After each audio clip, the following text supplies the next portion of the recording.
All right. Well, welcome back to the Dial In podcast. Today with me, I have Shamus McCabe, who is the president and founder of Four Leaf Renovations. Yes, sir. Very excited to have you here. We've been trying to make this happen now for a little while. You're a busy man. Yes, I appreciate it. But we're here. Thanks for having me. Yeah, this is awesome. It's an honor. So Shamus and I actually go way back. I mean, we knew each other in our early teens. Mall days. Yeah, the mall days. And just to see what you've built, brother, is just so impressive. I really appreciate that. Very proud of you. Like, this is really cool. It's surreal a little bit. Yeah. Honestly, some days I wake up to and I'm like, there's no way. Yeah. Yeah, but it's very cool. Hard work, man. That's it. Yeah. So you started on your own, right? You were just doing I renovations? started the company when I was 20. So Yeah. I went to, long story short, I went to rehab when I was a young kid. Yeah. 19 years old, I went to rehab. I had struggles with addiction from like age 14 all the way till then. Got out of rehab. I wanted to focus, like figured out that I was semi good at construction. I had met like a mentor. His name's Dave Haas. Awesome. He owns Logo Vito actually. Okay. So he kind of like guided me. He kind of like gave me the tools, explained to me how like life worked. He was an entrepreneur. Yeah. He had kids, or he had a wife. He had like a successful life. He was somebody who I wanted to like honestly be Yeah. like, right? So I was like learning from him. And he also was like a flipper on property. So he had like semi knowledge on like DIY. Yeah. But like I've been doing construction my whole life Yeah. with my dad. Like any project in the house, I 100% did it. Like Yeah. with my father, he'd be like, come help me for 5 minutes. And Yeah. 5 days later, I'm out there still Yeah. digging. So I had that. And then like high school, loved wood shop. Okay. So I went to college Yeah. before for woodworking technicians, so like Okay. cabinet maker by trade in a sense, so like Yeah. custom stairs, stuff like that. But truly, to this day, like I'll be honest, I don't even enjoy it. I Yeah? don't even like that part of the construction. Okay. I'm more like, I like the building and destroying, but like the fine carpentry, like I'm good at it, but it's not my thing. Okay. So I had those like background skills, and then I met Dave. Dave guided me and was like, listen, man, it's possible to do this on your own. Yeah. And I was like, there's no way. So he gave me the opportunity. I renovated his entire upstairs. Yeah. He paid me by the hour, which was a solid deal for him and a solid deal for me at the time. Yeah. And like I literally did the plumbing. I did the drywall. I did the tile. I did the doors. Like I did this guy's entire upstairs. Wow. And he like guided me, but he didn't really help me. He just kind of told me what to do, took me to Home Depot, and then he's like, boom. We finished it. It took a couple weeks, but like when I was done, it was a professional product. And I Yeah. was like looking at it, I'm like, there's no way. I'm 19. I just Yeah. pulled this off. And he's like, well, you should just open up your own business. And I told this guy, I'm like, you're crazy. Yeah. And he's like, what do you mean you're crazy? You're crazy. I'm like, Yeah. I'm like, it's not that easy. All this stuff. Right then and there, if you go look on my Instagram, Yeah. there's a picture of me looking down this hall. It's like some vinyl and then a bunch of doors. And the caption says, hi, my name's Shamus McCabe. My number is 226-346-1804. I'm going out on my own. Like literally the most unprofessional Wow. thing. And he just posted it. He's like, now you're a business owner. Wow. So like once that started, I Yeah. went home. We started the process. I got a sole proprietorship, opened all that. And then he fed me work for like basically the first year. Like I met him. He had a rental property on Henry Ford. Yeah. So Andrew, who's with me today, has been with me for like 8 years now since we've owned the business. Yeah. He like came from another company, and I'm like, listen, I need help. So this kid was like 19. This kid was like 18, and I'm like 20 now at the time. Yeah. And we grind out this like house on Henry Ford. We like got it down to a stud. Somebody was living in it, like destroying it. So Wow. like we learned a bunch of shit there, Yeah. bunch of stuff. Started learning, doing that, and then for me, from that point forward, we started getting our own work. I ended up. Do you know what Tony Smith is? No. Garage gym owner. Okay. I ended up hooking up with yeah, him. garage. Him and Dave were really tight. Okay. I started training with him. Like I wanted to be jacked, whatever. Yeah. And just through that gym, like we had made clientele just from like, hey, this guy does renovations. So we Yeah. ended up building our brand in Amherstburg. Okay. And then we like did a bunch of work in Amherstburg, and then the team grew. Actually, the reason the team grew, I didn't hire. Yeah. I got reached out to by St. Joseph High School. Oh, very cool. And I took 2 kids that were co-op who actually to this day are still with me. That's amazing. Yeah, sick. So now we do all interior. We started just doing interior. Yeah. And over the last like year and a half, we've now expanded to like exterior. We do like full home finishings for like new builds. Yeah. We just started a addition work and new build work. So now we're like full on building. Yeah. And here we are, right? Wow. Yeah. It's an amazing story. Yeah. There's a lot to Yeah. it, but that's a long story short, I guess. Yeah.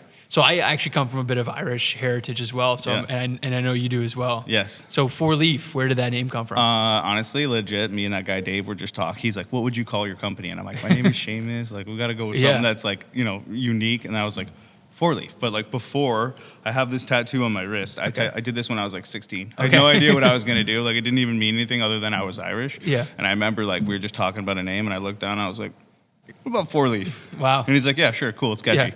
And then I would just be like, he's like, "What's your slogan?" I'm like, "You'll be lucky you called." And that's Yeah. now still this day, that's what it is.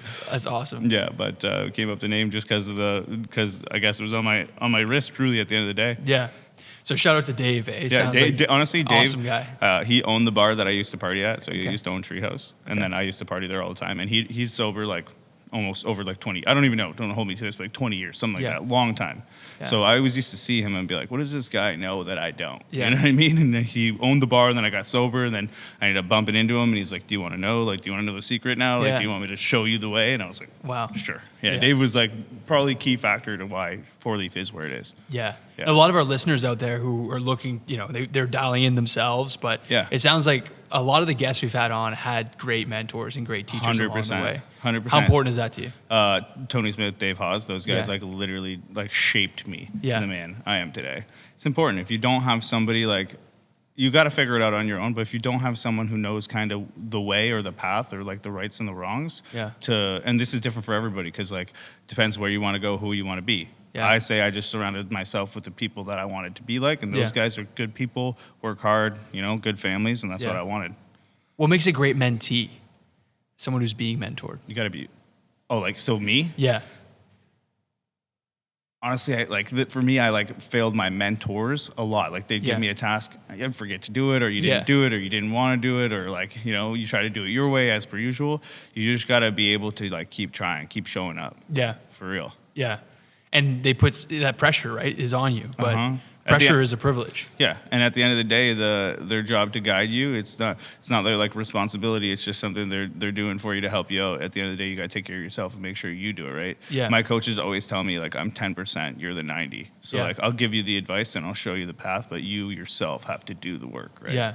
So you were being led. It sounds like in the early days you had sort of mentors you could look up to, but now you are the leader, right? You have a team this is of huge. 12. So the Yeah, team. it's weird. It's Yeah. definitely weird. How But, does that feel? It's cool. It's Yeah. very cool. Honestly, I feel like they call me dad sometimes, or Yeah. I feel like a big brother to them. I don't even Yeah. feel like a dad because I feel like we're all pretty close in Yeah. age, right? But it's nice. They come to me for advice. Some of these guys have called me about girlfriends. Some of these guys have been like, "Hey man, my tires popped. It's 11 o'clock at Yeah. night." So we get in the truck, we go patch a tire, patch them up, and take care of them. Yeah. You know what I mean? We also I'm super team oriented. Yeah. My guys are. Without the guys, none of the work happens. Yeah. A very long time ago, I made a post. It was 5 years ago, and I was love my company, or shout out to me for doing something, and somebody corrected me on the internet. They're like, Yeah. you mean your team? And it shocked me. And I was Yeah. like, you know what? 100%. Yeah. It's not me. It's us and we. So I'm huge on giving back to the team. We just actually got back. We took them Yeah. up north. Every year we go up north for 7 days. That's This place awesome. called Lake Lozon. Get 7 days off. Take the boats, the jet skis, bring the dog, campfire. Yeah. Just chill. You got to take care of your people. It's 100% Yeah. the only way. Well, I think your retention rate too is a testament to the culture you built at Four Leaf. Yeah, honestly, I've lost guys, so everybody does, but Yeah. there's a lot of guys that have been with me for a long period of time. Yeah. Yeah, it's awesome. So you got your first few jobs kind of getting just mutual connections, Yeah, people just giving you word of mouth. chances. Yeah. But nowadays you're taking on some large jobs. Yeah, we're large doing some additions. honestly, very big projects. I feel like at this point, we've built a pretty solid brand. Yeah. The Four Leaf is now a name known in the city. Yeah. We operate on our mottos: integrity, craftsmanship, and quality. That's Yeah. all we produce. Yeah. But we're getting some pretty big leads now. People reach out to us. Our socials are huge. Yeah. I think that's where a lot of our work comes from, to be honest, these days. Yeah. And you really built a great identity around the company and around yourself, right? You built your It's own a personal brand. Yeah. Yeah. I literally use kind of my story. I don't want to say use, but my story is the brand. Genuine, yeah. Yeah, we're underdogs. I mean, a lot of people too, when they expect, they picture construction guys. They Yeah. picture older guys, and Yeah. no disrespect to the older guys, they know what they're doing. But some of my guys don't even have facial hair. Yeah. They walk in and the clients are like, "Are you sure this guy's gonna tile my shower?" Yeah. I'm like, "Just trust me, we're underdogs. Yeah. It doesn't look like it, but we definitely know what we're doing." Yeah. It's kind of a cool aspect, I guess. I noticed that too. The first few days I walked onto construction sites it's an older population, right? Yeah, a yeah. lot of these, Yeah. the owners and the site supervisors. I mean, it's sort of like you're coming up to the big league. So Yeah. what was it like, interacting with other companies When in, I in was the industry? back in Yeah. the day. Still to this day. It's still to this day, yeah. Yeah. When I first started, dude, I'm telling you, my boots were too big, my pants Yeah. were too long. I would walk into Home Depot and they would make noises, and people would look at me like, "Who's this guy at the pro Yeah. desk?" But it's been cool because a lot of the guys at first are like, "Who is this guy?" And they kind of learn, and they're like, "Oh, this guy's a nice guy." Yeah. And I've built a lot of connections through that, and people I've had people think I'm not even the owner. There's a lot of funny stuff that's Yeah. happened. Yeah.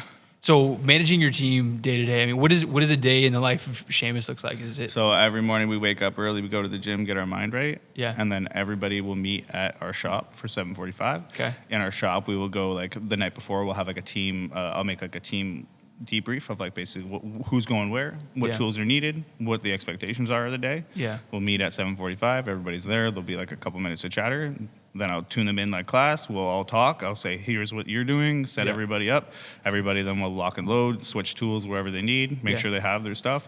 They head out, they go do their thing. Yeah. The first hour of the day, I'm going either like to Home Depot to meet the guys to get what they need, or going to Right. the job to talk to the client. Yeah. And then that's like the first couple hours of the day. We're checking in on things. Midday, we're gonna probably just go to a job or go to quoting. We do a lot of quoting throughout the day. Okay. I do. Me and Ryan do all the quoting, go to the jobs, see the customers and stuff like that. Yeah. So near the end of the day, we'll be stopping in with clients, doing like, again, either quoting or stopping and checking on the boys, seeing where their progress is at. And then Yeah. at the end of the day, I give them like a final debrief. So I'll see what they've got done, what the job site condition is like, and then Yeah. I'll say, here's your list of what needs to be done for the end of the day and how the job site should look.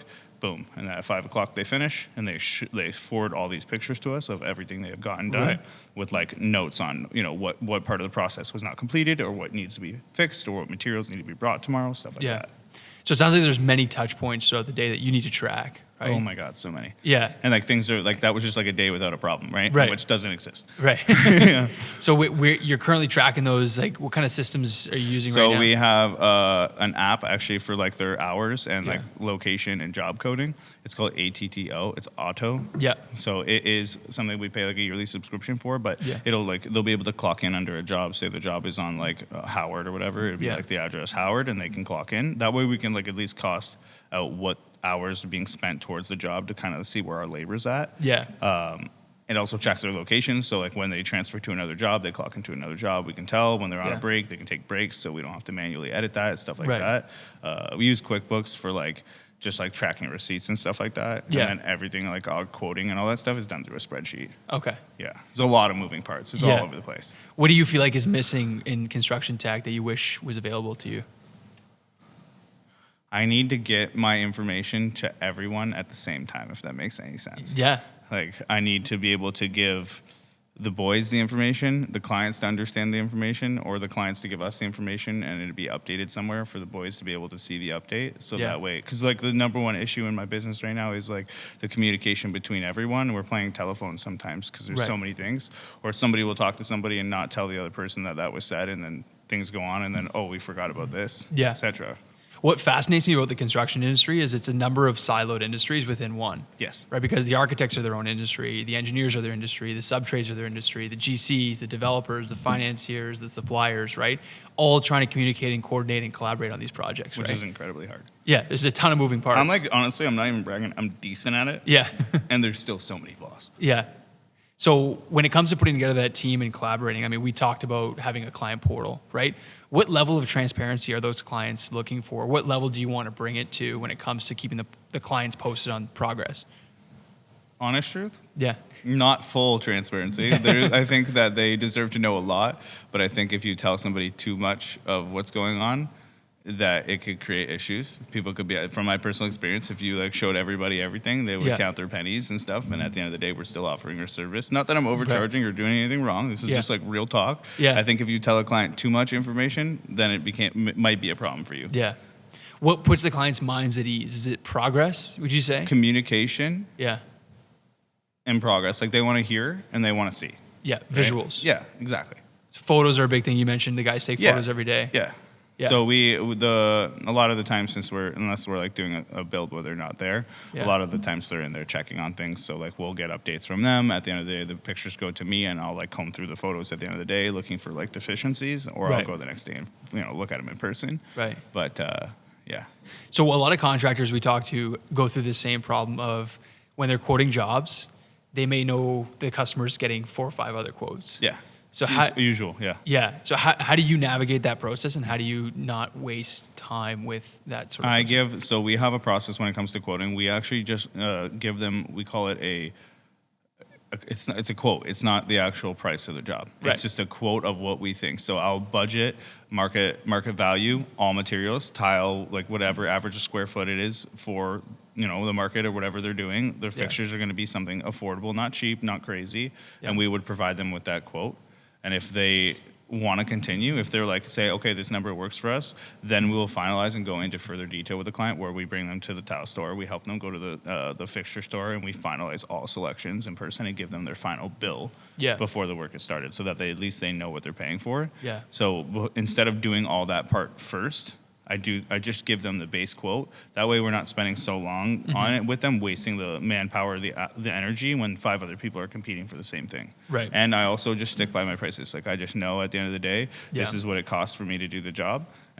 We're fair. We do good work with quality. So this is what it is. And like, obviously we negotiate with people. It's not like they ask me a question, I'm gonna say no, but like, I just put my price out there. Or even at the quote, I'll even say like, what is your budget? Right before I walk out the door. Yeah. And they're like, what's your budget? And they say $100,000. I'm like, well, this is probably going to be around 120 to 150 with me. Yeah. And if they say, okay, give us a quote anyway, or they say, well, that doesn't work for us, and then boom, right then and there, you figure out who your clients are or not. Yeah, so you probably have your set of vetting questions. You know the information you need to put together a quote. Yeah. Yeah. Yeah. A lot of it is just data intake. It's just understanding, what do I need to know about this job to give an accurate budget. Yeah. Right? So you gather that information in person when you go on your site visits? So for a quote, so when we go to the quote, we'll meet them, walk through the space, get their ideas. I always tell them pre-hand to like get some pictures of like what kind of material they're looking for, designs and colors. Yeah. So once we meet with them, they'll have like a basis of information. We measure out the site. We get what their wish list is. We get what their needs are and their wants, I guess. And then we go back and put together the quote. Yeah. And I'm a big fan of the renovation industry as a whole. I think is really cool because many people, especially with today's market and navigating building a brand new home, is a lot more costly than taking your existing home and giving it, an improvement, right? You can do a lot for your value of your home. Like, if you renovate a kitchen, the value of your home goes up significantly. Yeah. I mean, it is a lot of money. Like, it could be 100, 200 grand, but at the end of the day, the property value is going to go up. Everything goes up, and at the end of the day, you make your money back when you sell, right? From your perspective, because you've done many of these now, what do you find is the biggest value add when you come in and renovate a home? Kitchen. Kitchen? I think so. Kitchen or a bathroom. Yeah. But I don't think bathrooms are crazy. I think truly the kitchen, because at the end of the day, everybody wants a nice kitchen cooking space, hangout area. You turn the kitchen into like the main focus of the area, like a living room attached to it. Yeah. May not have the greatest bathrooms. Somebody could walk into that house and be like, yeah, this is a good spot to entertain, to chill, you know what I mean? It's funny, we were just on a pod the other day with a prominent realtor, and he said the number one asset when people are looking to downsize from one home to another is, where am I going to put the dining room table? Yeah. Right? Because that's where people get kitchen, dining room space is huge to people. That's why everybody wants walls knocked out now. Yeah. Everybody wants it all in one, so they can be in the kitchen watching the TV, seeing the kids, seeing the pool. Right. Yeah. And you're in the business of custom too, right? There's no one job that's the same as the other. Renovation is like every single job we do, I'm telling you, I learned something new. Yeah. Like, there's never, we're ripping apart something that somebody built 50, 60 years ago, and nobody was following rules back then. Right. Nobody was putting the wood where it was supposed to be. So like, I'm opening up walls, there should be studs on 16s, and like, there's not even a stud in there. Like, Right. a piece of foam. I'm like, Right. You Yeah. know what I mean? So how do you deal with that, the customization level of like when it comes time to make decisions on finishes and selections and, A lot of it is handled through communications with, so Andrew's like my head guy. He's like head of everything. So me and him would go to the site, look at, say we're trying to like join 2 wood trim pieces or whatever it is. Yeah. We'll collaborate on an idea and then we'll present it to the customer. Obviously beforehand, if it's something foreseeable, we'll have that planned like ahead of time. We'll already know. We'll say, okay, we'll budget this much money in wood. We're going to make something custom with that. Yeah. But if it's something that pops up, we'll have to come up with a plan. Then we present it to the customer and say, here are your options. Here's the cheapest option. Here's the most expensive option. Here's what we think you should do. Yeah. And then they have to make the decision at that time. Do you offer a design service when it comes to meeting with these clients? We do design selection. I used to have somebody work for me who did was a designer, but we just don't need that position anymore. So we don't to this day offer design, but the design was really nice. It's something honestly I'm looking for. Yeah. Yeah. Like even when we do work with designers, it kind of takes a lot of stress off of me as a contractor because like I can just walk in, there's a drawing, the materials are selected, they've already talked to the customer about everything. Yeah. And it just makes it easier for me to go in and do things. But we do offer the full service, and I love doing the full service. It's cool to build with them and meet them, and by the end of it you have a relationship with them. You're like meeting them every other week about something, right? Yeah. So it's cool, but we do not have an in-house design system. We'll do AutoCAD, stuff like that, basic drawings, but nothing crazy. Yeah. So it sounds like you're wearing a lot of hats too, from the procurement to managing the team to managing the client relationships, accounting. You name it. Which do you feel like you're the most confident in letting go of? Definitely like design and accounting. I think I'm learning. I did the accounting because I wanted to learn for myself and see for myself. But I think that's a service that needs to be not done by me. Yeah. And same with the design. I'm a businessman, a salesman, and I know how to put it together. Yeah. That's it. Well, I love that too. Is like, what do you feel like, obviously Shamus brings a ton of value to the company, but My strengths, where you're, 100% a salesman. Yeah. 100% sales. Communications I'm really good at too. Like, Yeah. if there's issues, I'm able to like put out the fire. If there's not an issue, I'm able to foresee it before it happens and like prep that kind of stuff. Yeah. And I think one of my greatest skills is like networking. I think Yeah. my job is networking. Yeah. So the guys that I'm good at, like, we basically play chess every day because Yeah. not every guy has the same skills. Some guys don't know certain things, Right. but like they have 3 other skills. Yeah. So I'm good at putting the people that know what they're doing in the rooms and doing what they need to do. Yeah. Right? Yeah. So it sounds like you're a leader of putting people in the right places, the right people in the right seats. Yeah. Right. And there's a lot of management models out there, and they talk a lot about the great leaders are the ones who can put the right people in the right seats. Yes. And it sounds like Cool. you're already following that process. Thanks. So nice. Yeah. It sounds like Andrew is a huge proponent of the company. Huge. Talk to me a bit about Andrew. So he started with me in the very, very beginning. Yeah. He is probably the most talented craftsman. I'm like not like there's a lot of guys out there that are skillful. Yeah. This guy will take any material Yeah. and make any shape and make it all look nice at the end of the day. He's so talented. His like mind, he was in school for engineering. So he has a very like engineer styled mind. Tactical. Every cut is to the 16th, like perfect, mitered, glued. Yeah. He's always innovating our processes, like on the construction site. Like, okay, this is taking too much time. We got to do it this way. Yeah. He is like the backbone of the business, man. Honestly, without him, I wouldn't be able to do the business part. Yeah. He's like the workforce. He controls the guys. He gets them working together. He solves the problems. He's even stepped up over the last couple of years. He's like huge into client management now. Yeah. They love him too. Yeah. They love this guy. He's a smooth talker. Yeah. Yeah. Well, and having someone that has a lot of the answers that clients are looking for. Right? He knows our values. Yeah. He knows what we expect. He knows, how we operate. So it's good. I have a lot of trust in him, obviously. Yeah. So like, it's good that he knows that because sometimes like there's 2 things going on at once. I can be like, hey, I need you to take care of this, and it gets done. Yeah. He's a very, very good piece to the puzzle, I guess. Yeah.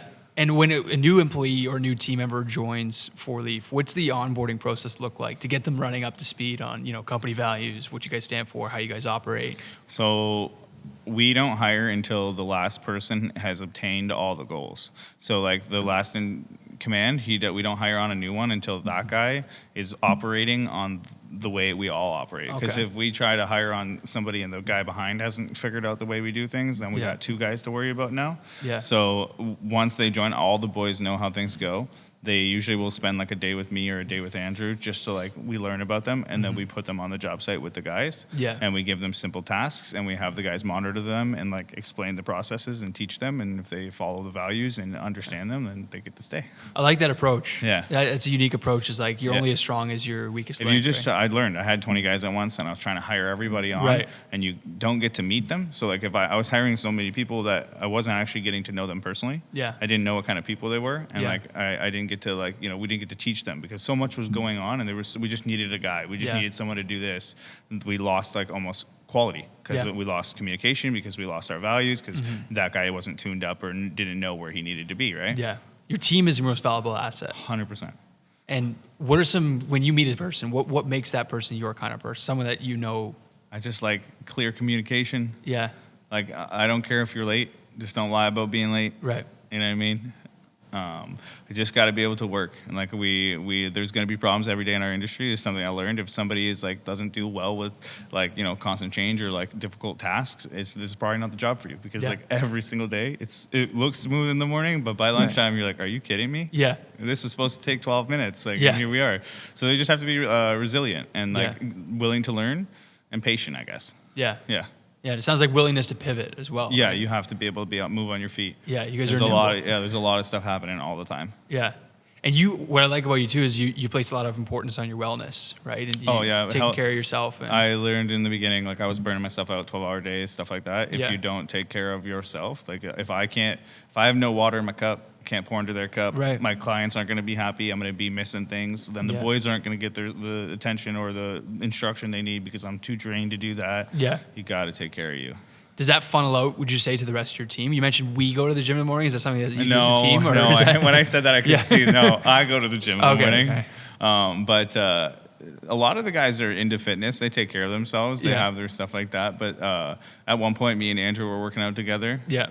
I would love for like one day we get a big shop and we'll have Yeah. team workouts. I don't know. Like, but the boys definitely like, I think that when they see me take care of myself, I feel like they look up to me. I'm a little bit of a mentor. I think it inspires them to also take care of themselves too. Right. Right. Well, it's people who work construction and also work out are, I think they're a different breed. It's like, tough when you're doing sometimes. hard labor and It's you're tough working out, sometimes. it's like, that's a strong person, right? Yeah. Some of these guys are doing it, honestly. Some of my boys will go to the gym after a long day of work. Yeah. I go in the morning because I can't be doing that at the end of the day. Right. These guys will finish a shift at 5 and go work out at 7. And I'm like, probably sleeping like a baby though. Right. Yeah. Totally exhausted. Nothing left in the tank. Yeah, literally. Hopefully by the morning you fill that water glass back up. Yeah, exactly. Yeah. And you mentioned leading by example, right? You lead this life and you lead the way you do and with your team, and your team sees that, right? And when your team sees that, the leader is not going to send you anything that he wouldn't do himself, right? Or he wouldn't go through, right? Yep. So was that something that you always did from the early days, or is it something you've... Honestly, there was this is just, I'm always open and honest. I never lie. There was a period of time I was a slacker. Yeah. I was like, I was probably sitting back more than I should have. Yeah. And Andrew, the boys, sometimes they had to put me in check. This is a couple years ago. They're like, hey man, like, you can't be just chilling. Like, we're out here. Andrew's like, these guys are starting to hate you, man. Yeah. You can't be pulling up and looking all relaxed when they're grinding it out. And so I had a period of learning curve, but in the beginning, I kind of like made an excuse for myself because in the beginning, I'm telling you, nobody worked harder than me. I was doing 12-hour shifts. I was coming home. My parents in the beginning of my business were like, Shamus, you need to slow down. Yeah. I'm like, no, I got to get back to work. It'd be like Christmas. I'm like, no, I got to finish this. Yeah. My mom's like, Shamus, you need to stop. You're going to crash and burn. Right. And I'm like, no, I have to. Right. So then I got maybe too much on the other side where I was like, oh, I made it. Yeah. And then I learned, though. I've seen it. The business slowed down again. The quality, we lost it a little bit. But then now I'm out there grinding. I don't grind like I used to, though. Yeah. I grind it, I think, in a different way. Mine's more mental now, more mental communication and problem solving. Yeah. I still show up. I'm not really on the job site on the tools these days. Yeah. But I still go to the job site. I still will. If they needed me to step in and do things, I will do things. Yeah. It's there. I don't even like the term grind personally. Grinding is not a good thing. It sounds like when you're grinding something down, what happens when it's fully grinded, right? Gone, yeah. It's gone, right? So that's why we take the term of dialing in, right? It's like... Dave Haas is my mentor, my leader, right? This guy hates the word grind. Yeah. He says nothing should be a grind, should be flowing, should be something we're just doing. Yeah, be like water. Right? Yes, flow. So go back to our Bruce Lee days. Yes, exactly. That's awesome. Yeah. So I'm curious, how do you personally dial in? So you got a lot of things on your plate. There's a big day ahead of you. You have to dial in. Like if say I was speaking at an event, even before I came today, I usually take about an hour before that thing, calm myself. I like to clean. I have OCD. I don't know if anyone knows. One of our strongest suits in our business is our construction sites are spotless. Yeah. Spotless. That's I'm telling huge. you, I'll rip your house apart to the studs, and I'll like allow you to walk through with shoes off. Yeah. I'll walk out with shoes off, make sure everything's done. So cleaning is like a big thing for me. Hitting a workout, the workout for me, I'm like huge on routine. I learned this in rehab. So they made us wake up at 5 a.m. We had like a walk at like 6:15. Yeah. Now that's like my workout. Yeah. So as long as I follow the routine, I'm usually dialed in all the time. Yeah. But when you come out of whack, like when I miss the routine, stay up too late, then you have to dial it back in. Yeah. Yeah, and eating properly for me, drinking water, maintaining, I like self-care. So, I need to let loose on the weekend, go ride the jet ski or something. Yeah. It can't be all work. I think this is, crazy, but the way for me to dial it in is not to be dialed in 100% of the time. Yeah. I think I get dialed in about 80% of the time and make sure I spend that 20% of the time just, recharging, doing the things I like, and taking care of myself. Yeah. Does that make sense? Yeah, it totally makes sense. Yeah. I think a lot of successful people are relentless with their routine. Yeah. Right? It's important to me. A routine is everything. Yeah. I have to wake up at the same time of the day. If I don't, I feel groggy or I'm kind of confused for the day or I feel upset with myself. I'm like, I should have slept in. Yeah. Yeah. Do you have an espresso first thing in the morning? I actually am not. This is an amazing espresso. I just want to say I've heard great things, but I am not a huge coffee person. Okay. I will drink one. One of the guys brings me one every morning. Yeah. But it's not a necessity for me. Okay. Necessity would be the gym. Literally, I need to go to the gym. Because you have a lot of natural energy and zest about you. I used to be basically a crackhead back in the day. That was when I was a drug addict. So I think I kept the energy. I'm just spontaneous. I'm excited. I'm happy. Talk with my hands all the time. Yeah. I just got high energy already. I don't need the coffee or the pre-workout. I go to the gym at 5 a.m. I'm ready to do cartwheels. People are still sleeping. I'm yeah. That's awesome. Yeah. So with your team too, because you have a group of young guys, right? You're all in your 20s, maybe 30s. Yeah. There's I'm the pretty much the oldest. There's only Ryan, and he's 31. Okay. So we're all under 30. So I thought it was a really important exercise in the early days of SCELTA is just understanding what your team's goals are, right? What individual goals do they have as people? Actually, we used to do this. Yeah. This is probably, I'll probably go back to doing this because of this podcast. Appreciate you. But it's been probably a year or two since we did it. But in the beginning of every year, I would sit them down and tell them, give me 3 work-related goals and 3 business-related, personal-related goals. Yeah. And they would give me a cue card with them. Yeah. And then I would, one of the guys was get a truck on his personal thing. Yeah. So we got him a raise so that he could afford the truck. Yeah. So we helped them crush off goals out of their lives. And Yeah. at the end of the year, we look at the card and see where you are. Yeah. Yeah. And that goes far beyond monetary values. Like you can throw another 10,000 on someone's salary, whatever it might mean. Yeah. But if you're someone who really Helping, cares, Yeah. what are your personal goals? What do you want to achieve in life? Do you want to get your first home, right? Especially because these are young people. Oh, yeah. Right? Do you want to get your first car? Do you Yeah. want to get married? These are all big life milestones. How can I help you achieve these life milestones? Yeah. I feel like employers don't focus on that. I am literally almost probably too much like that. Yeah. Where I'm if you want to leave and start your own company, I'm I'll help you. Yeah. I literally want to see you win. These guys are this guy's serious right Yeah. now? I'm no, seriously, you want to borrow the tools? Whatever you guys need. Yeah. I just want to see them do good. They're good people. They've been loyal to me. They show up every day, and sometimes it doesn't feel like they're showing up for a check. They care. Yeah. We have a community. You know what I mean? Yeah. So I think we have that though based off of what you're saying by me giving a shit about their personal lives and their goals and being there for them when they need that stuff. It's not just a construction company and some of the guys will be yeah, it is. They're just workers. Get them to work. I'm well, that's not how it is over here. Yeah. They generally they're good people. They work hard. They deserve the best. Yeah, and you've probably seen some good people come and go through the company, right? But oh yeah, and it's part of the process. People move on. Yeah, right? it's part of I've honestly been very very blessed to have the workers I've had. Yeah, nothing really bad has ever really happened. Nothing crazy, and the people that work for me have been pretty genuine. Yeah. And I'm sure they left with the same, lessons that you instilled throughout, right? And I hope. Yeah. That's all I can hope. I'm not sure. And it sharpened their crafts, right? Yeah. So you gave a chance to some high school students. I mean, there's a lot of young people out there looking for... 3 of the people employed for me were co-op students. Yeah. And they've been employed for me for 2 of them been over 5 years. Yeah. And then one of them's been a year and a half now, full-time employment. Yeah. And he's our full-time painter. This kid was 17 years old, didn't really, and then boom, just skilled. Yeah. You probably get this too, but I get a lot of young people come to me and ask me hey, what is it like starting your own business? What is it doing this? Should I go to university? Should I go to trade school? Right? I think there's such an awesome opportunity for young people to hone in a craft and get a skill like a trade. Oh yeah. Right? Trades are huge right now. Yeah. We're always going to be building. We're developing Windsor like crazy. Yeah. Everything is growing all the time. I think there's AI. People are AI will put out certain things, but there's still going to be always a need for a human at the end of the day, in my opinion, in this industry. Yeah, and I see it too with young people. If you go to get a business degree, right? Business degrees nowadays are no shade on going to university. There's I'm sure hundreds of them now. It's great, but oftentimes you're going to end up getting a very generalized degree, and then when you go to pick your position or you pick your job, right? You got to hone in more. Yeah. Yeah. What kind of skill do you leave with, right? Yeah. And I feel like if you don't know what you want to do, at least get a skill that you can be really good at and really proud of, right? I wasn't even sure construction was what I really wanted to do, to be honest, at the end of the day. But I knew that it was something I was good at. I knew that something I could at least make money. Right. I always said that it would if I ever wanted to I want to build a rehab facility one day. It's one of my major life goals. I want a charity funded, walk in the door, get the help you need, spiritual treatment involved, all that. Yeah. But I believe I love my company, but I think at the end of the day, it's just a vessel for me to get where I need to be. As long as you have a craft, you're right, you're good at and you can generate money, it'll buy you time. To figure out truly what you want to do. And even in the meantime, maybe you figure out that's what you want to do. It'll give you a lot more meaning too, and knowing that you're achieving, because if you're just kind of shooting many shots into the dark versus okay, I'm going to practice one thing and do that one thing really well. Yeah. You get good at getting good at something. Yeah.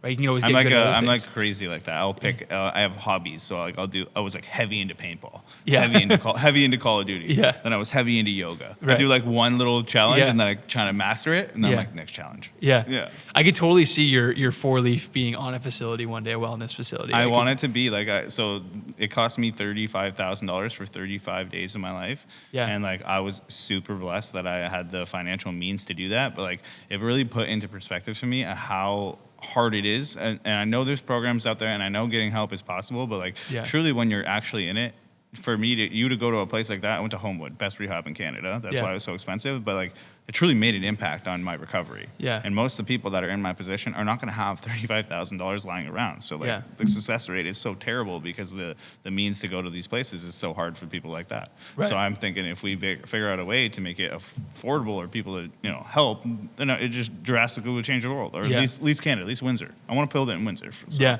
I love that. I love that All right, vision. we're crazy here with injection. Yeah, Like, I can totally see you doing that too. It's the goal, man. Yeah. It's the goal, brick by brick, house by house. Yeah, but at the same time, it sounds like, yes, it was expensive to go through that program, but it sounds like it was really a habit formation activity that you came up with. Yeah, right? it like really rewired me. I didn't actually, this is a true story, I don't share this often, but after coming home from rehab, I did relapse. I didn't like get clean right away. Yeah. It was meeting Dave after I had relapsed, who Yeah. he kind of shared the spiritual side of things. Yeah. I had been taught like the addiction side of things and all Right. that stuff, but Dave actually like taught, I didn't know the difference between mind, body, and spirit. I Yeah. just thought I was mind and body. Right. And then he's like, no, you have a spirit. And I'm like, what? And he explained to me Yeah. I had a broken spirit, and then I started meditating, doing Wow. all the journaling. But like he helped me break that like final barrier. In my rehab facility, there has to be spiritual work because we're getting people clean, and Yeah. then they're just following the routine of going to these meetings and staying sober. Yeah. But like Dave taught me how to like literally remove the root of the issue. So Yeah. now there's no reason for me to use or do drugs. There's no Right. reason for me to go to this meeting. Right. Not that I'm knocking that in any sense. What works for me might not work for Yeah. others, but like that in my experience is what worked for me. Yeah.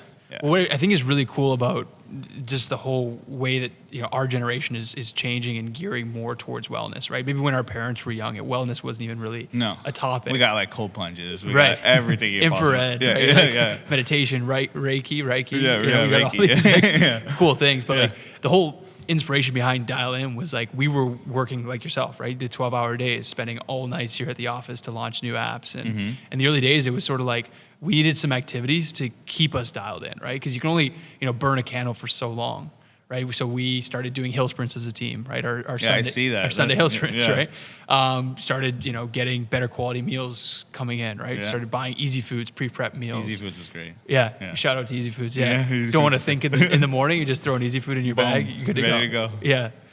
So like little things like that, though, from nutrition to fitness to coming together and understanding what these people's personal goals were. I think there's a movement, and the whole inspiration behind dialing in is sort of like, what do you need to be right and true in your life to be able to dial in? For you saying this makes me want to talk about this a little bit. Is we take the trip for the boys. That part helps me personally. Watching them blow off some steam. We take them paintballing. We go to Loose Goose for chicken wings. Yeah. We go to we've done fireworks. We've done a bunch of like in-city events with the boys. We went frisbee golf one time. I didn't even know frisbee golf was a thing. It's fun. Sick, dude. Sick. We had a time. The boys and me were all laughing like Yeah. crazy. That stuff, like when things get stressful at work, when even I'm feeling like exhausted from all the problems or whatever's Yeah. happening at work. Get the boys go do that, and the next day I'm like, it's not that bad. Yeah. We got them. We're good. Right. Yeah. That's So- how we dial it in as a team. Yeah. Yeah. And you the revenue numbers you're hitting now from where you were hitting, years Crazy. ago I don't are even- far different, right? Crazy. But I'm sure you're far more proud of the person you become along the way than the destination you've reached, Oh, 100%. right? 100%. I'm just trying every day to be a better version of myself. That's what I have a tattoo on my neck. It means Yeah. Kaizen. It means to be 1% better every day. Yeah. My only goal here is just to try and improve 1% better at the end of every day. I don't even care about the money. I don't even care about the business. If I can just be a better person every day and help people around me every day and Yeah. do quality work every day, that's all I care about. Yeah. Yeah. I love that.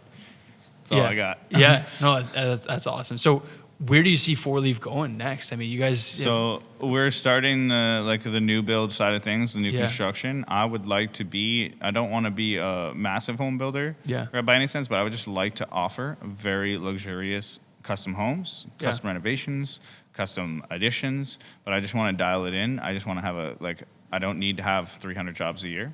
I would like to just have a handful of good jobs, large jobs, Yeah. where the client has a budget that's higher than usual and they want quality product and they're willing to pay for it. And that way we can take our time, Yeah. do solid work, have happy customers, and have a good portfolio at the end of the day. Yeah.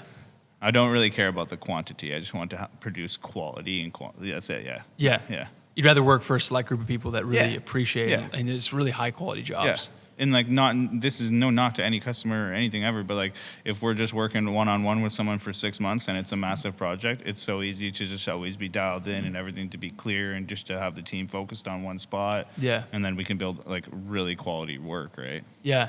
You know, I feel like is really cool about our industry here in Windsor is we have a lot of quality companies out there, Oh, right? yeah. Quality builders, Oh, yeah. general contractors that Oh, are yeah. kind of like setting the example and pushing the envelope on many projects. There are some builders out there that you look up to Oh in the my early god! days. Oh my god! Yeah. Yeah. Some of these guys, I'm like, how do they do it? Yeah. I'm reaching out to them all the time though. Yeah. Like, there's some guys in the city that I've like literally messaged on Instagram. I'm like, hey man, like, can we be for coffee? Like, Yeah. There's some really good guys that know what they're doing, but everybody has their own process and their own system, which is like I like learning and hearing from these guys and figuring Yeah. out what worked and what didn't. And Yeah, that's probably our favorite part of the job. Is just like because we get to work with a lot of these really cool companies. It's you're just learning. Yeah. going on the inside and understanding like how they operate, how they brand themselves. Oh yeah. How they manage team members. So I love hearing your story. I love hearing all these builders' stories. Yeah, And yeah. There's a lot of similarities. There's a lot of parallels between the stories, right? And it sounds like you're going through a lot of the same journeys that they went through at your age, right? You're young in I've been this. giving myself a hard time. The Yeah. last like year or two, like I feel like we're in a lull. We're doing good. Bills are paid.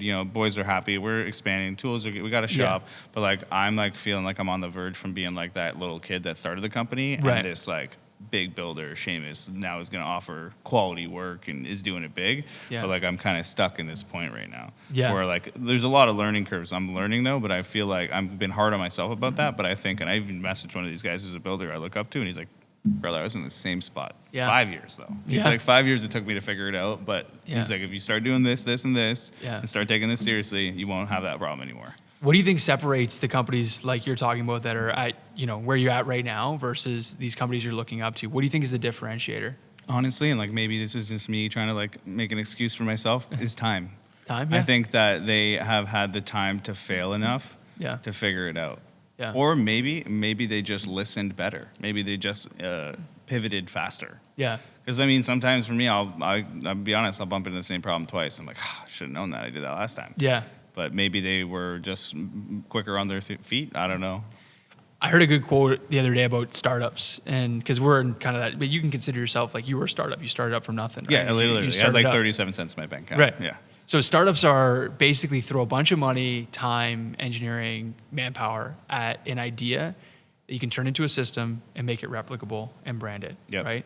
So right now, I feel like that step for you would be Is making the systems. making the systems. Yeah, right? we have some work fantastic. Yeah. And then we have some that are really not working that great. Yeah. So I think maybe you're right. Maybe these guys had the right systems in place. And like I always say it to the boys, it's kind of hypocritical for me to say this, but I'm like, we need to be like a McDonald's. We Yeah. need to be. They need to come in, order, Yeah. get their burger, and be out. Yeah. Right. And like we can't be having Yeah. no lettuce on the Yeah. bun. Like we need to come here and make this a system. I'm like, Right. McDonald's isn't messing this up. Yeah. They do sometimes. Well- so does Timmy's. But Yeah.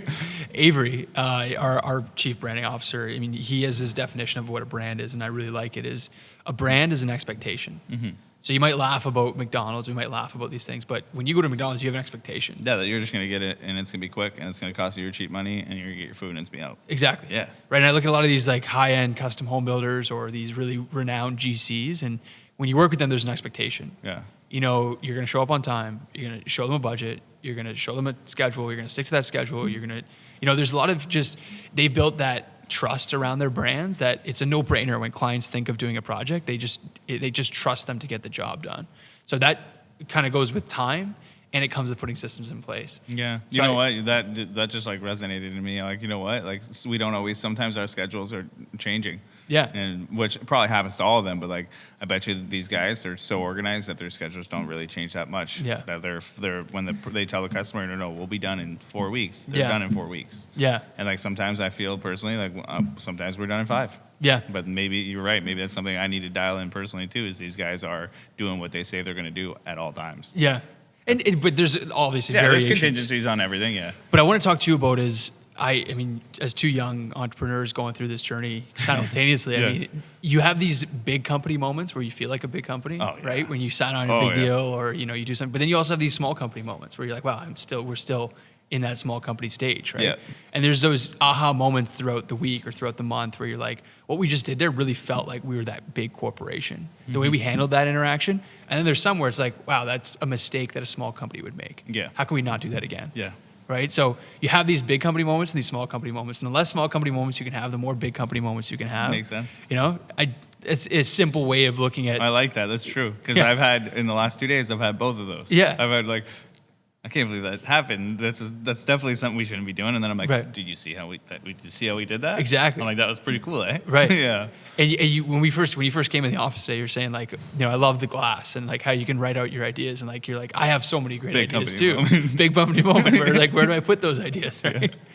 The ideas are big. Yeah. But the execution is a whole different thing. Yeah. So you probably think of things all the time, right? Like you're always thinking honestly, of ideas. and right? I'll pump them out in me and the Andrew and Ryan group chat, but then 40 text messages get sent. It's buried up in the top. Right. I'm honestly probably gonna go home and set up a big whiteboard in my living room and just start writing. I write things like tasks at home. I'm like, gotta do the weeds. I'll write that on there. Or like, gotta pick this up.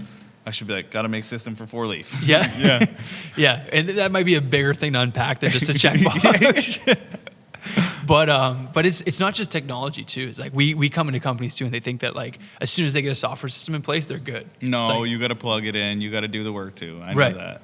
And trades sometimes are reluctant to use technology, right? Like your I'm hands a little are bit full. personally. I'm a little bit stubborn. Like I'm a little bit old school, and like I don't know why, but like I'm like that won't work. But I know it'll work. Yeah. I'm like, this sounds like a lot of work that I gotta plug in all that and do that. But like at the end of the day, it's worth it because it's making my life easier. It's like getting fit's a lot of work too. Yeah. Right. I don't have to Choose lift your that hard. and run Choose that. your hard. Right. Yeah. Yeah. Yeah. And what is hard, right? Right. I mean, pressure's a privilege, but also, it's pain is temporary. True. It's there and then it's gone. It's true. Right. And I endured a lot of pain to be where I'm at today, but it was all worth it. Worth it. Yeah. Yeah. Yeah. And it's the same with technology. Like we found that unless we spent time boots on the ground, meeting people face to face like we are now and understanding, we wouldn't have been able to be where we're at. No. Right. If we just stuck behind our computers and the safety of the office. And to be honest, if anybody in like a tech company reached out to me on the internet, I would just leave them on red. Right. But because it's you for one, and two, and I see what you're doing, all that stuff, the personal interaction I think is everything for somebody in your area. Well, I want to, pull that thread a little bit. What made you, technology, when guys reach out to you, you're just leaving them on red, right? Yeah. What makes you actually this guy from like Texas who's like swear all my life he has like 45 messages in my DMs asking to do my website and all this stuff for me, and I've been nicely like, hey, I can't do it, I'm not interested, but like he's persistent, good for him. But for you guys, what stood out is the way the content is shot, the way the Instagram looks, the way you guys are branding was huge to me. I've not seen a company look like professional. The black and white is also like a nice touch. I like that. He's killing it. Yeah. I know you personally, obviously, and then I seen everybody you're working with. Right. And I mean, like, it's FOMO. Not for me. I wanted to be here since the beginning, actually. You reached out to me before a lot of people, and I ended up bailing. That was on me. But it was, like, not a FOMO for me, but I could tell you knew what you're doing, and you guys are reputable because you're working with people that know what they're doing in industries of life. So I seen like all these guys, landscape effects. I'm like, look at this guy, he's killing it. That's what drew me into like, oh yeah, you guys are official. Yeah. Anybody who was like didn't know you or was like new to the page and seen that, immediately you're getting credentials because you have people that have credentials working with you. Yeah. Right. I'm going to pull this from Alex Hormozi. We're big fans of his here at the office. He's a beast. He's unreal. Confidence is not shouting affirmations in the mirror, but building stacks of proof. And that was the whole concept. That was like, stacks of proof. How can we build stacks of proof? Yeah. Show everybody. Show everyone what we're doing, right? And be 100% genuine about it. Yeah. Right. So that loved it. That familiarity that you see, right? You may see people on there that you want to be like, right? And you want to emulate, and you know what they stand for. And if they stand behind this, then it's something that you want to. I'm like, hey, if this guy's doing it, I should too. Right. A little bit of FOMO in there, but yeah. So, I mean, you got, many years ahead of you, right? There's no signs of slowing down. No. Four Leaf, right? Do you see your guys operating beyond just Windsor? Are you guys going to go into Essex County? Honestly, to be honest, the honest truth, I don't even want to be in Canada. Yeah? I would love to just pack up and move to the U.S. somewhere. Florida, something like that. Yeah. I'm going to start, for sure, Canada, Windsor, 100%. I'll go to London today for the right job. Right. I'll take the guys, we'll rent an Airbnb, whatever it is. I'll go out of city for the right work and the right job. I would love down a Toronto division, but the competition down there would be crazy. Yeah. I don't know. It's thoughts of mine. I've actually never truly thought in depth about what it looks like. I've always pictured Windsor for sure to be home base. Yeah. And if anything, moving to the U.S. and open up a U.S. company. Yeah. But keeping Canada. There are ways to do it as well, right? Yeah. Whether it's franchising Four Leaf, right? And having other people take over. Right. But then at the end of the day, you have to trust other people with your brand. Yeah. Which I don't know. Yeah. I mean, maybe, I guess, if you have the systems in place, the brand will work. But I mean, millions of restaurants trust I guess McDonald's with their brand. I right? guess you know what? You're right.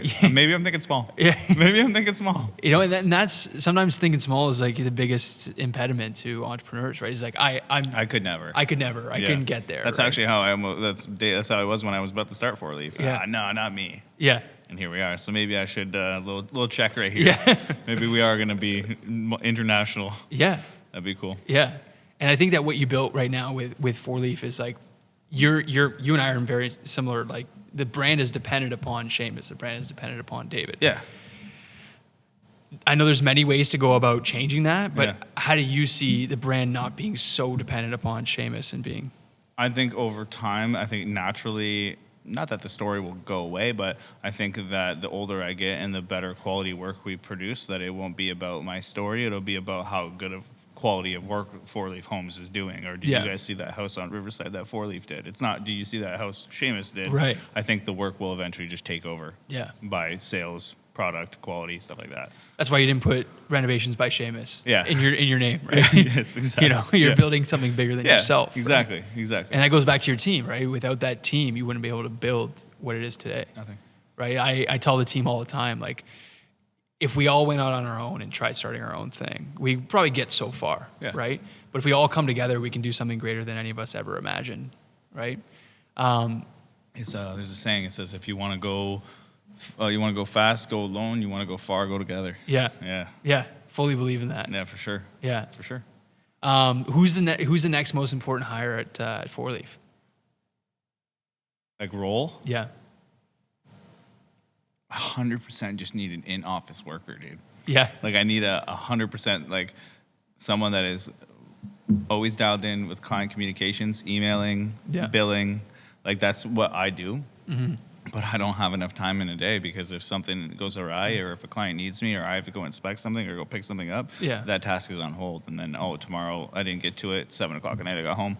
Not going to do it. I'm tired, which I mean, I should do it, but Yeah. I don't do it. And then Right. days behind, I need somebody that will manage everything coming in and organize it. I can still do it all, but it needs to be like coded, managed, organized. Receipts need to be put in the appropriate jobs. The hours Right. for the week need to be done. Like me and Ryan share responsibility of calculating the hours of the team. Yeah. You know, job costing. I have like receipts. They go into the folders dedicated to the job, and at the end of the Right. job, I job cost it out by hand. Right. I know that there's systems that could do that for Yeah. me. Right. There's things.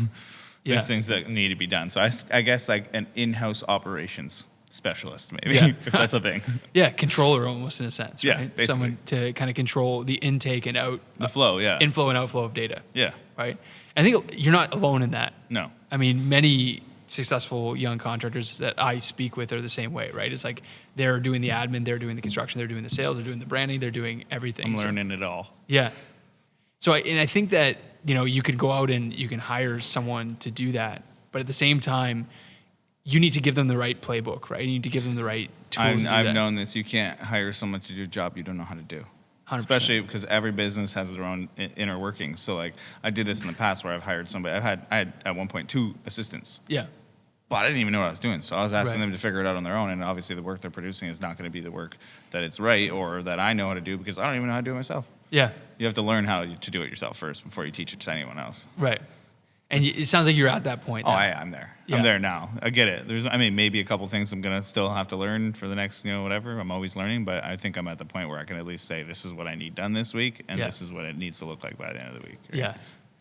Well, it's 2025 now. I can see us sitting down again in 2030, and maybe it's a different environment. Yeah. Maybe it's a different location. Yeah. Right. But I think you're only going up from here. I appreciate that. Yeah. Honestly. Same to you, man. You Yeah. guys are killing it. I mean, there's nothing bad I could say about you guys. Espresso was fantastic. Thank you. Conversation's even better. You guys, the office, the Instagram, your networking, you're growing exponentially quick too. Thank you, brother. I'm impressed. I'm Appreciate proud. it. Proud to be your boy. Yeah. Appreciate you coming on. Thanks, man. Thanks for having me.